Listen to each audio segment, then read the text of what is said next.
Hola, ¿qué tal? Soy Claudia Padilla, mujer Ashanti, y bueno, hoy hablaremos en este podcast sobre la anatomía filosófica de un derecho. En este podcast analizaremos los fundamentos filosóficos de los derechos humanos, su evolución conceptual, evaluando su capacidad para limitar el poder político y proteger la dignidad individual en la realidad contemporánea. Organizando la idea y temática del podcast, la estructura y narrativa considera su cronología, origen, teorías, fundamentos y contexto actual de los derechos humanos. Empezamos. Pues bien, a modo de introducción, comparto. Durante la mayor parte de la historia, las violaciones a los derechos fueron hechos corrientes. No fue sino hasta hace unos 400 años que la conciencia universal despertó. Tras los horrores de la Segunda Guerra Mundial, el movimiento a los derechos humanos surge como una respuesta masiva para proteger principios éticos fundamentales mediante un régimen internacional. Es decir, los derechos humanos son la respuesta ética al horror del pasado. En cuanto a su evolución histórica, la noción actual de derecho subjetivo no existía en el derecho romano ni en el natural clásico. Fue en el siglo XII, con la Escuela de Boloña, donde aparecieron las primeras teorías de derechos pasivos o contra otros. Más tarde, predecesores como Locke le dieron un tono revolucionario. El Estado no otorga derechos, sino que su función principal es proteger los que ya tenemos por naturaleza. Un derecho no es algo que alguien te da, es algo que nadie te puede quitar. Teorías en conflicto. Debemos entender qué es un derecho para considerar las teorías del conflicto.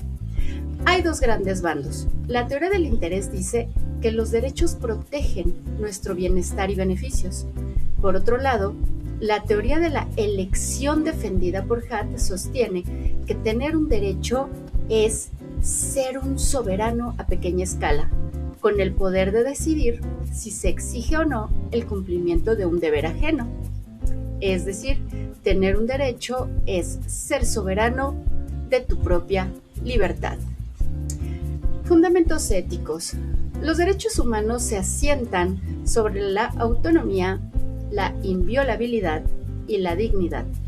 Siguiendo a Kant, esto implica que las personas nunca deben ser tratadas solo como medios para los fines de otros, sino como fines en sí mismos.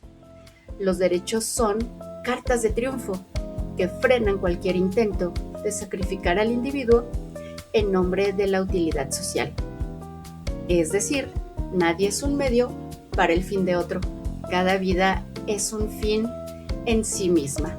En México vivimos una paradoja dolorosa. Aunque contamos con una de las constituciones más robustas en materia de derechos humanos, tras la reforma de 2011, la realidad se ve fracturada por desapariciones, violencia de género y ataques a la prensa. La brecha entre la norma jurídica y la práctica cotidiana es alarmante.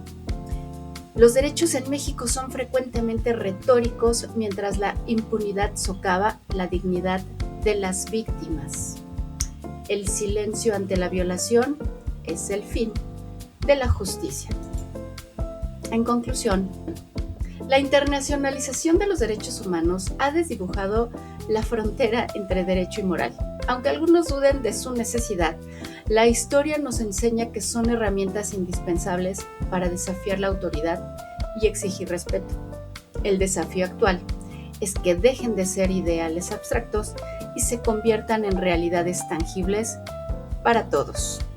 Es decir, dignidad para todos. Gracias.